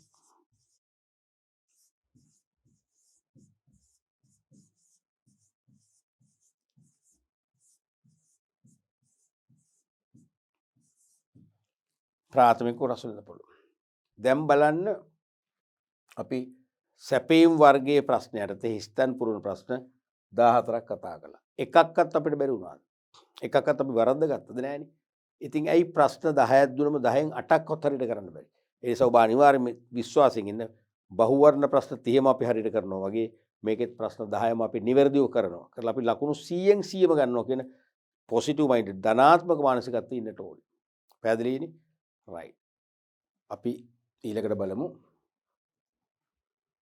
15 ප්‍රශ්නය. කොළඹ කොටස් වෙළඳපොළ තුල සීමා සහිත පොදු සමාගමකට ලැයිස්තුගත විය හැකි ක්‍රම 3ක් නම් කරන්න. කොළඹ කොටස් වෙළඳපොළ තුල සීමා සහිත පොදු සමාගමකට ලැයිස්තුගත විය හැකි ක්‍රම 3ක් නම් කරන්න. මේ කියන්නේ ලැයිස්තුගත සමාගමක් ලෙස ලියාපදිංචි විය හැකි ක්‍රම නෙවෙයි. තේරුණාද? ලැයිස්තුගත සමාගමක් ලෙස ලියාපදිංචි විය හැකි ඇහුවනම් ඒක තේරුම ප්‍රධාන පූර්ව තුල හෝ දිරිසවි පූර්ව තුල. මේ කියන්නේ ප්‍රධාන පූර්ව සහ දිරිසවි පූර්ව කියන දෙකෙන් ඕනෑම එකක් තුල ලියාපදිංචි වෙන ආකාර තුනක් තියෙනවනේ. ඒ තුන තමයි එහානේ. තුනක් කියලා කිව්වොත් දැන් පහක් නෑ හොඳේ. තුනම තමයි. එහෙනම් ක්‍රම තුන කිව්වනම් වඩා හොඳයි ඔබට සාධාරණයි. දැන් තුනක් කොමන එක ඔබ අමාරුයි දානවා. ක්‍රම තුනක්. ඒ කියන්නේ පහක් තියෙනවා වගේ මතක් වෙන්න පුළුවන්. වෙන වෙනවත් මතක් වෙන්න පුළුවන් ඔයගොල්ලන්ට. තේරුණාද? ක්‍රම 3යි තියෙන්නේ. ක්‍රම 3 නම් කරන්න කියලා ඇහුවනම් හොඳයි. නමුත් මේ වගේ දඩබ්බර විදියට කන්ට්‍රෝල් චීෆ්ට සමහර ප්‍රශ්න අහනවා. අපි මේ දඩබ්බරකම් වලට අපි මොකද වෙන්නේ? මේ සලිත වෙන්නේ නැහැ. අපි තාසංගෙමින් තේරුම් ගන්න මේකේ තියෙන තුන අපි තුනම ලියනවා. මොනවද? ඒ තමයි මූලික ප්‍රසිද්ධ නිකුතුවක් සඳහා. ඒ කියන්නේ සමාගමක් නීතිගත කරලා පළවෙනි සැරේටම කොටස් නිකුත් කරනවානේ. ප්‍රකාශිත ප්‍රාග්ධනයේ මුල්වරට ඒ මුල්වරට කොටස් නිකුත් කිරීම කොටස් වෙළඳපොළ හරහාම කරන්න පුළුවන් වුණ විදියට ලියාපදිංචින්න පුළුවන්. අනිත් එක තමයි ද්විතීයික නිකුතුවක් නැත්නම් විකුණුම් අර්පණයක් මගින් offer for sale. offer for sale. ඒ කියන්නේ මොකද්ද? දැනටමත් කොටස් නිකුත් කරපු සමාගම. ඒ කොටස් ගත්ත ආයෝජකයන්ට ඒ කොටස් දැන් ෂෙයා මාකට් එක කරා විකුණන්න බෑ. මොකද ලැයිස්තුගත වෙලා නැහැ. අන්න ඒ සදා ලැයිස්තුගත වෙනවා. එහෙනම් ලැයිස්තුගත වුණාම දැන් ඒ ආයෝජකයන්ට පුළුවන් කොටස් වෙළඳපොලේ තරව කරන මගින් ඒ කොටස් වෙළඳාම් කරගන්න. ඒක තමයි offer for sale කියන්නේ විකුණුම් අර්පණයක් සඳහා කියන්නේ. තුන්වෙනි එක මොකද්ද? ඉන්ට්‍රොඩක්ෂන් හඳුන්වා දීමක්.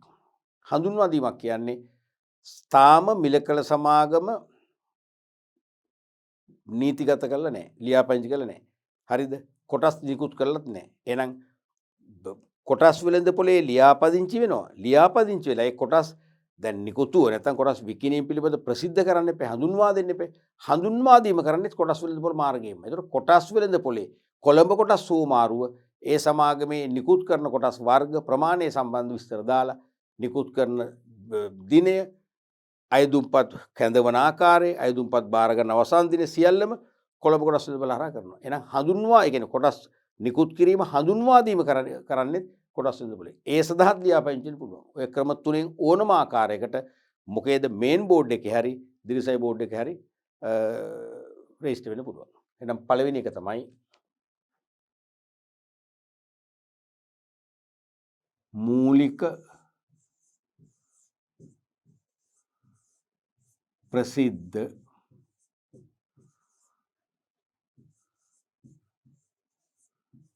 නිකුතුවක් සඳහා ලියාපදිංචි පුළුවන්.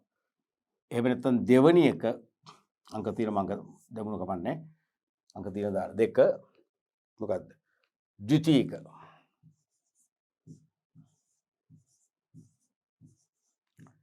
ද්විතීක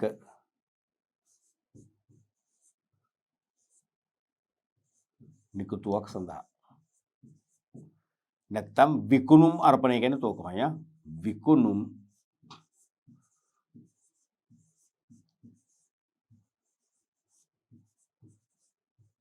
අර්පණයක් තුන්වෙනි එක හඳුන්වා දීමක් සඳහා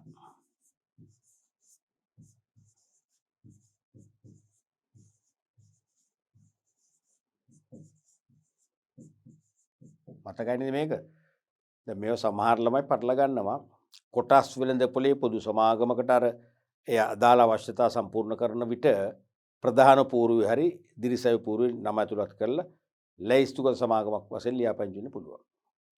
ගෙවානිමි ප්‍රාග්ධන රුපියල් මිලියන අවම 500ක් තියෙනවා නම් ලාභදායී ලෙස අවුරුදු 3ක ක්‍රියාකාරීත්වය තියෙනවා නම් ඒ වගේම නිකුත් කළ කොටස් වලින් අවම 25ක් මහජනයා සතුව තියෙනවා නම් තේරුණාද? ප්‍රධාන පුරවට ගිහින් රෙජිස්ටර් වෙන්න පුළුවන්. ප්‍රකාශිත ප්‍රාග්ධනය අවම රුපියල් මිලියන 100ක් තියෙනවා නම් වසරක ලාභදායී ක්‍රියාකාරීත්වයක් පෙන්눔 කරන්න පුළුවන් නම් නිකුත් කළ කොටස් වලින් අවම 10ක් මහජනයා සතු වේ නම් පුළුවන් දිරිසයි පුරට යන්න. ඒ ඕනම පූර්වක ගිහිල්ලා ලියාපදිංචි වෙන ක්‍රම තුනක් තියෙනවා. විය හැකි ආකාර තුනක්. ඒ ආකාර තුන තමයි මේ. එක්කෝ මූලික ප්‍රසිද්ධ නිකුතුවක් සඳහා. ඒ කියන්නේ ලියාපදිංචිලා මුලින්ම සමාගමේ ප්‍රකාශ ප්‍රාග්ධනයෙන් කොටසක් නිකුත් කරනවා නම් ඒ අන්නේ කොටස් නිකුතුවට පෙර ලියාපදිංචි වීම තමයි මූලික ප්‍රසිද්ධ නිකුතුවක් කියන්නේ. එතකොට ඒ කොටස් නිකුත් කළ වහාම කොටස් වෙළඳපොළ හරහා පුළුවන් අපිට තැරවුකරන් මගින් මිලදාම් කරගන්න පුළුවන්. ඊළඟට ද්විතීක නිකුතුවක් නැත්නම් විකුණුම් අර්පණය සඳහා කියන්නේ දැන්ටමත් කොටස් නිකුත් කරපු සමාගමක්. හැබැයි ෂෙයා මාකට් එකේ ඒවා ලියවෙන්නේ නැහැ. ඒ ලැයිස්තුගත වෙලා නැහැනේ.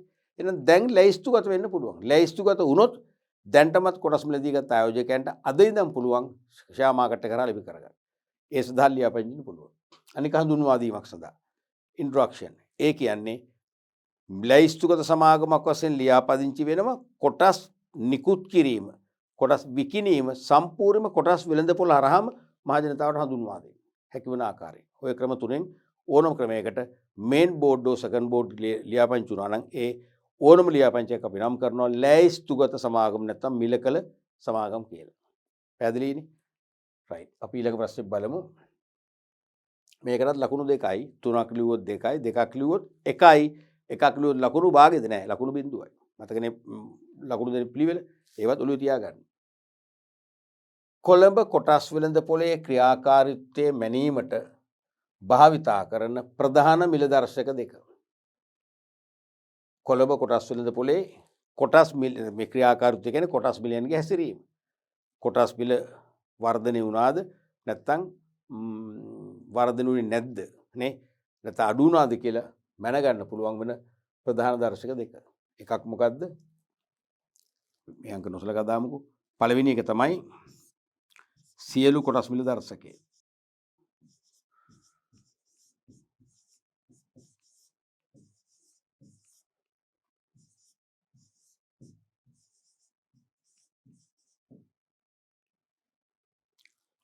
පළවෙනි එක තමයි සියලු කොටස් මිල දර්ශකය. all share price index.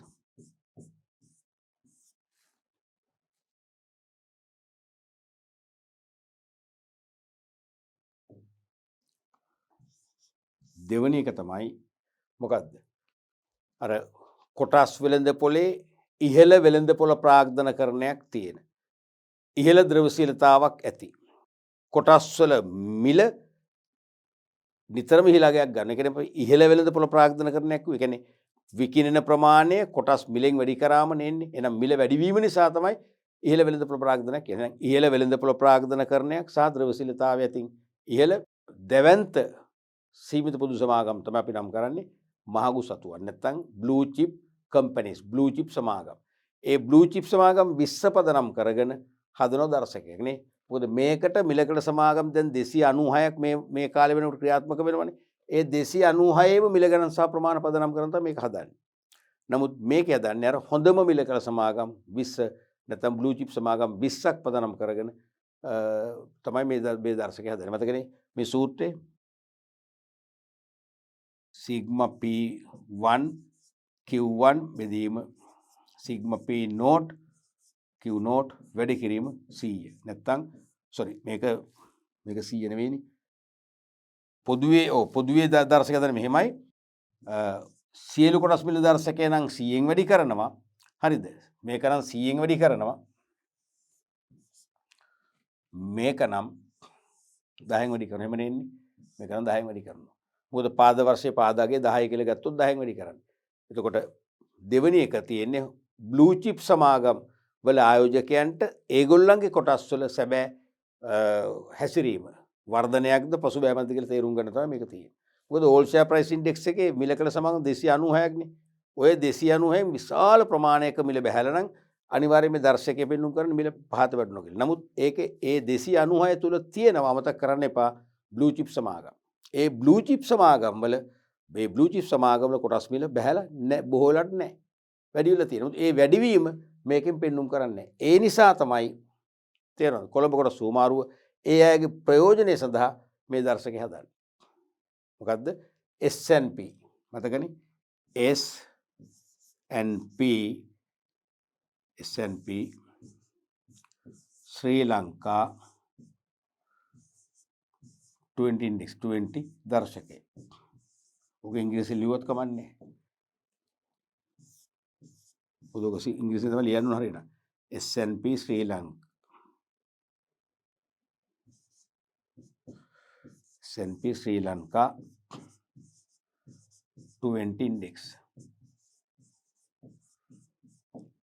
හරි. මේ දෙක තමයි කොටස් වෙළඳ පොලේ ක්‍රියාකාරීත්වය මනින හොඳම දර්ශක දෙක. අපි බලමු ඊළඟ ප්‍රශ්නය. කොටස් නිකුත් කිරීම සම්බන්ධයෙන් සහ කොටස් මත වූ ඇරයුම් සම්බන්ධයෙන් සමාගමට ලැබුණු හෝ ලැබිය යුතු සියලුම මුදල් වල එකතුව. තේරෙනවද? දැන් සමාගමක මුළු ප්‍රකාශිත ප්‍රාග්ධනය තියෙනවනේ. ඒකේ වෙන්නේ කොටස් නිකුත් කරනවා. කොටස් නිකුත් කරලා සහ කොටස් මත වූ ඇරයුම් සම්බන්ධයෙන් සමාගමට ලැබුණු හෝ ලැබිය යුතු සියලු මුදල් එකතුව. මොකද්ද? ප්‍රකාශිත ප්‍රාග්ධනය. ස්ටේටඩ් කැපිටල්. ප්‍රකාශිත ප්‍රාග්ධනය.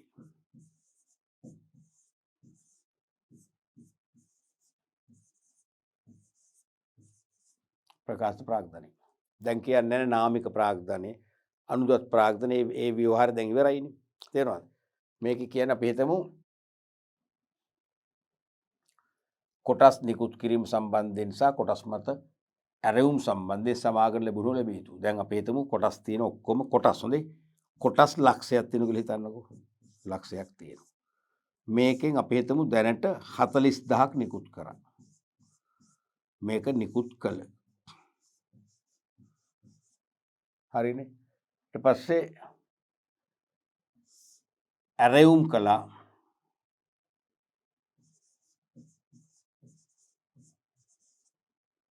ඇරයුම් කළ. ඒත් 40000යි. ඒත් 40000යි. නිකුත් කරලා ඇරයුම් කළ 40000. ඊට පස්සේ ඕකෙන් 35000ක් ගෙව්වා. ගෙව්. නැත්නම් මෙතන ලැබුණු කියන්නේ ඒකයි. 5000ක් ගෙව්වේ නැහැ හිඟ හිටියා. ඒක තමයි ලැබිය යුතු කියන්නේ. හිඟ. මේ ඔක්කොම ටික තමයි ප්‍රකාශ ප්‍රාග්ධනය කියන්නේ. ඒ කියන්නේ ප්‍රකාශ ප්‍රාග්ධනය කොටින්ම මේ කොටස් නේ මං කිව්වේ රුපියල් 10න් වැඩි කරාම 4 ලක්ෂයයි. තේරෙනවද? නිකුත් කළ නිකුත් නොකළ තියෙනවද 60000 කොටස්. ඒක පස්සේයි. නිකුත් කළා 4 ලක්ෂයක්, ඇරෙවුම් කළා මුදල් ගවන කියලා 4 ලක්ෂයක්, 3,50,000ක් ගෙව්වා, 5,000ක් ගෙව්වේ නෑ. මේ තියෙන කොටස් වලින් මල්ලුවේ කිව්වේ රුපියල් වලින් 4 ලක්ෂයක් ඇරෙවුම් කළා ගෙවන්න කියලා 3,50,000ක් ගෙව්වා, 5,000ක් ගෙව්වේ නෑ. ප්‍රශ්නයක් නෑ. ඒකයි මේ කියන්නේ කොටස් නිකුත් කිරීම සම්බන්ධයෙන් සහ කොටස් මත වූ ඇරෙවුම්. මේ නිකුත් කළා, ඇරෙවුම් කළා, ලැබුණු මෙන්න නොලැබුණු මේ සියල්ල තමයි මොකද්ද ප්‍රකාශ ප්‍රාග්ධනය කියන්නේ. මේ අලුත් සමාගම් නීතිය දීපු අර්ථකථනයනේ. ඔය සමාගම් නීතිය ඔය වගන්ති මං හැදුවනම් ඔච්චර දිගට දෙන්නේ නැහැ. මොකද මං කියන්නේ නේද? මං කියන්නේ නිකුත් කළ ප්‍රාග්ධනය හරිනේ මේ නිකුත් කළ මේ ගානමනේ. මේ ගානම තමයි අවසානයේ මෙතින් අපි ගන්නෙ. නිකුත් කරලා ඇරෙවුම් කරලා ලැබුණත් නැතත් ගාන. ඒ කියන්නේ නිකුත් කළ ප්‍රාග්ධනය. සරලව කියමු. ප්‍රකාශ ප්‍රාග්ධනය. පැහැදිලිනේ රයිට්. දැන් අපි බලන්න අපි හිස්තැන් පුරන ප්‍රශ්න ගණනාවක් සාකච්ඡා කළානේ. එකක්වත් අපට අමාරු වුණාද?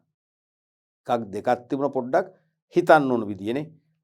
අර ප්‍රශ්නේ මුල මැද ගැලපීම නැත්නම් අනිත්‍යව සරලයිනේ. කොහොමද වරද්දන්නේ? වරද්දන්න එපා. මම දන්නවා ඕගොල්ලෝ අනිවාර්යෙන් වරද්දන එකක් නැහැ. ඒකේ ප්‍රශ්න 10ම අපි කරලා ලකුණු 20ම ගමු. නැත්නම් ලකුණු 20 ඇවරේජ් 10න් ලකුණු 10ම ගමු. තේරෙනවද? ගන්න බැරි කමක් නැහැ. හොඳයි අපි ඊළඟ පාඩම් පරිච්ඡේදවලුත් මේ වගේ තව විභාග ප්‍රශ්න කීපයක් කතා කරනවා. ඊට පස්සේ අපි ආදර්ශ ප්‍රශ්න කීපයක් කතා කරනවා. ඒකෙදි මට හිතෙනවා මේ ආදර්ශ ප්‍රශ්න සාකච්ඡාව නිම වෙද්දී හිස්තැන් පුරන ප්‍රශ්න සම්බන්ධයෙන් කිසියම් උදාසීන බවක් ඔබ තුල තියෙනවා නම් කිසියම් නැත්තම් අපි කියන්නේ මානසිකව අපිට බෑ අපිට මේව පැටලෙනවා කියලා ඍණ මානසිකත්වයක් තියෙනවා. ඒ தත්ත්වේ ධනාත්මක පැත්තට හරව ගන්න අනිවාර්යෙන් පුළුවන් වෙයි. ඒ නිසා අනිවාර්යෙන් දිගටම මේ ඉදිරි පාඩම් පරිච්ඡේදත් පරිශීලනය කරලා මේ පාඩම් නොකඩවා අඛණ්ඩව එකින් එක සම්බන්ධ කරගෙන ඔබ විභාගයට ඉතාම කාර්යක්ෂම ලෙස පිළිතුරු ලියන දක්ෂ ශික්ෂයෙක් නැත්නම් සිසුවියක් බවට පත් වෙන්න කියලා මම ඉල්ලා සිටිනවා. අපි එහෙනම් ඊළඟ පාඩම් පරිච්ඡේදයෙන් නැවත හමු මේ වගේ වාස්තික අභ්‍යාස ගණනාවක් සාකච්ඡා කරන්න.